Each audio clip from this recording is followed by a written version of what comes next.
Managing social and family stressors.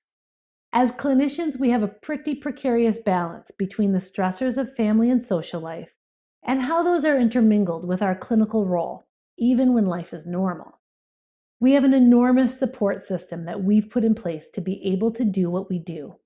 That support system may include childcare providers, house cleaners, and people who help with our yards. We might have help with shopping at times in order to be able to work long or bizarre hours. This helps us reserve the personal and emotional resources required to take care of patients.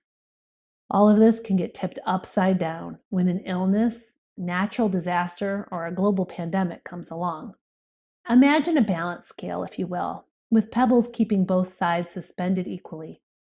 When massive change disrupts the family and social stressors in a clinician's life, one side of the scale isn't simply weighed down by a few more pebbles. No, it's like pounds of rocks have been dumped onto one side, overloading this entire balance and upsetting it, and the weight knocks the scale over entirely. In response to this imbalance, many clinicians have had to come up with ad hoc solutions to problems they've already addressed. That in and of itself is a little disheartening. You have a solution you've worked so hard to figure out and very carefully crafted, and then it's all in the ditch. In the case of the pandemic, the work still comes home literally for clinicians, even as they work at the hospital. They have additional stressors of balancing their concern for their family and their clinical work.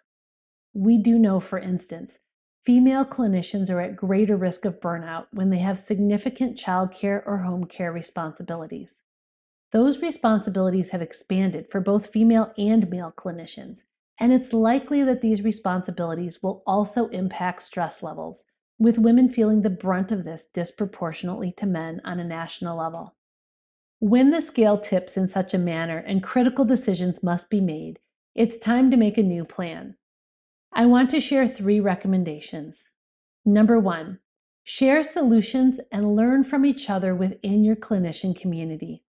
Gain an understanding of what benefits are in the community to frontline care team members. Does Costco open an hour early for you?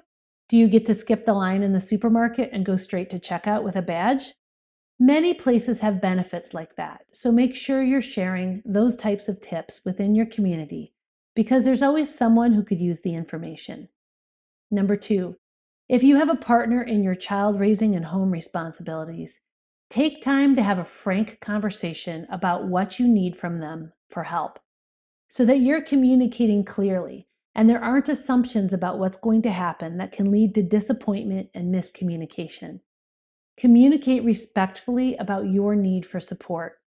Number 3, if you have access to help with home cleaning, lawn care that you haven't used before, this is the time to consider getting help by hiring those services.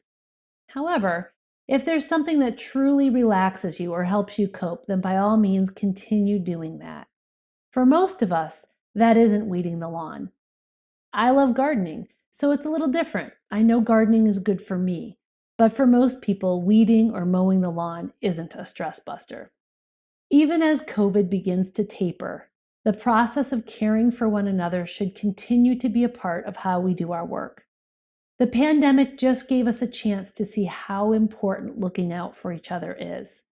Let's keep that part of what we do, even when this all goes away. So here is your managing stressors. Try this challenge.